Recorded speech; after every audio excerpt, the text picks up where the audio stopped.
very centrally organized about lobbying for more and more new weapons. It was the political skills of this military-industrial complex, which I think Eisenhower was really warning us about, and rightly. There is a military-industrial complex. Today we see a situation where the civilian economy is really in tatters, and most of our civilian production has gone overseas to third world countries. What do we export? Our biggest export practically is garbage, but apart from garbage, we export military equipment. We have a special act which subsidizes, makes it possible for countries abroad to buy our armaments because it's too expensive to produce them for one country only. So we have become a very efficient military-industrial complex, but the civilian economy is only a ghost of what it used to be, and this has terrible consequences for democracy because it means that the power of this lobby is now sort of dominating what goes on in Washington. Through multinational corporations, global intelligence networks, out-of-control banksters, all under the veil of national security and black operations, the global elite have consolidated power on a massive scale over the last several decades. You see, global corporations not only fund and develop large technological and military projects here and abroad, they also own the consumer industry and production, as well as all of the important media. By owning the vast majority of what we hear and see on a daily basis, we have been manipulated on a mass scale as to regards to what we believe and desire, both socially and politically. Edward Bernays, the nephew of world-famous psychoanalyst Sigmund Freud, would study group dynamics and become the father of public relations. He authored the book Propaganda in 1928. In it, he described how to intelligently and consciously manipulate the habits and opinions of the masses within a democratic society. He went on to state that those who harness this unseen mechanism of society constitute an invisible government and are the true ruling power. It is they who pull the wires which control the public mind, who harness old social forces and contrive new ways to bind and guide the world. The average American is distracted, mindless, worried about minuscule things, celebrities, as if it was their own family members. And this is by design, because the powers that be, who own the media, know how our brains work. They know scientifically how the human mind functions. They know about sociology, and they are using the media, and have used the media for decades now, to entertain people with issues that don't really matter. When you have the big news networks covering celebrity issues as if it's the most important thing, it becomes the most important thing. And this is not by accident. This is to keep us out of the way. Because if you're worried about the latest celebrity death, or the latest celebrity couple, or the celebrity breakup, or your sports team having a shot at the Super Bowl or the World Series, there's so much information about those issues that can be discussed that will mesmerize people, and they won't know or care about the real issues that are out there. Well, I think this is just one more piece of evidence of the degree to which the media, supposedly the watchdogs, has become the gatekeeper of the system.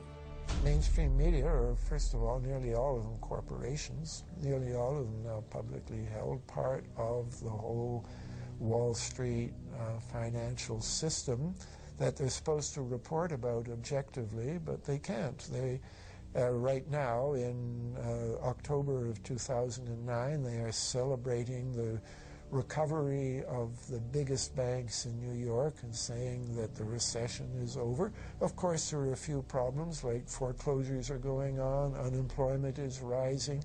All of this is affecting the American people, but it's not affecting the financial elite who also control the media. Bernays successfully identified the invisible empire which controlled the minds of men. So as the populace is mesmerized and hypnotized by powerful behind-the-scenes forces, as they are distracted by the latest celebrity scandal, the newest cell phone, and their favorite sports team, this network disguises itself, remaining in the shadows. Despite the elite utilizing Bernays' methods, in conjunction with the military-industrial complex they had erected, a modern arm of this organization was exposed in what came to be known as the Iran-Contra scandal. Essentially, black operations were not only caught dealing arms illegally and supporting South American dictators, but also smuggling drugs into the United States. Iran-Contra was really the merging of two different programs. The first one was support for the Contras, who were, let's face it, a force of terrorists in Nicaragua trying to overthrow the Sandinista government. They were being secretly supported by the CIA, and at the bottom of the whole thing was drugs. Iran-Contra was openly exposed by massive network coverage. How was it that in 3 years, a network Washington set up to run arms to the Contras wound up running cocaine into this country for the most vicious drug cartel in the world? At the same time, we were supposed to be fighting a war against drugs. But by the same token, I also smuggle my share of weapons in exchange for those illegal substances, with the full knowledge and assistance of both the DEA and CIA. Betzner says that in 1983 he flew weapons from Florida to El Salvador and drugs from Colombia to the Bahamas on the way back. In 1984, he says, he flew twice from Florida to Costa Rica and back. We could bring back our own cargo, and they would arrange it, or we could bring back their cargo without ever having to worry about interception, arrest, anything like this, that everything was taken care of. What kind of cargo were you talking about? Drugs. Tolliver says he had 2 meetings with this man, CIA veteran Rafael Quintero. Then in March of 1986, he says he flew 14 tons of weapons down to Honduras, to this Contra resupply base set up by the CIA. We take off from Tegucigalpa, Honduras, and we leave. To? South Florida. Where in South Florida? We landed at Homestead. Homestead? Air Force Base. This is the plane Tolliver says he used. The plane traces to a company that had a State Department contract to fly humanitarian supplies to the Contras. In addition to that, 3 dozen sources confirm the basic scheme. We can now report that long before that operation began, there was another operation to provide guns for the Contras, which was also against the law. In this operation, Americans and Israelis provided arms to the Contras, and then the same network smuggled drugs into the United States.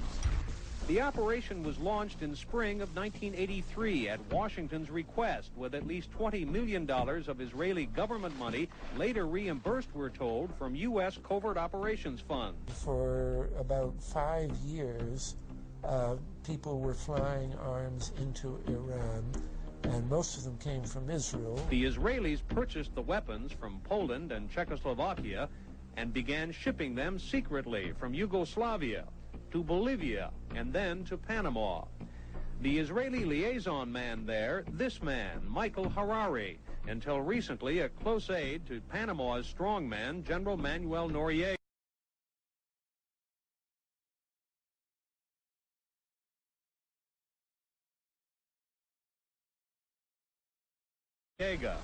You'd bring the ship into Colombia, you would load drugs aboard it, and you would bring those drugs back to Panama with you. But bringing that stuff into the United States, that was something else. I've never been so thoroughly disgusted with myself in my life. This network would also be involved in the October surprise. We really can't understand that unless we understand the so-called October surprise in the 1980 election, which is, I think, unquestionably Republicans, including William Casey, who later became Reagan's head of the CIA, negotiated with the Iranians for them not to release the hostages which were being held in Iran to Carter, but to wait until the Carter was defeated and the Republicans were in. That is what actually happened, that the hostages were only released on the day that Carter left office and Reagan came in. Unbelievably, this same network would even be linked to the BCCI banking scandal by journalist Danny Casolaro. Casolaro was probing a conspiracy he called the Octopus, which involved the Iranian hostage crisis, the Iran-Contra affair, with, believe it or not, all funds channeled through BCCI, the international bank charged with everything from money laundering to fraud. BCCI, it's a shadowy international bank linked to terrorists, drug runners, and dictators. Little was known about BCCI until 6 of its top officers were arrested in Tampa in October of 1988 on charges of laundering drug money for Colombian cocaine bosses. The BCCI men were convicted, and the bank itself pleaded guilty. But for some reason, the bank was allowed to continue to operate all over the world. There are indications that some of the reluctance to prosecute this bank stem from the favors it did. For? The favors it did for intelligence services everywhere. Too many secrets of too many countries, too many prominent people, too many hands-on, and that makes it desirable that this entire affair be forgotten.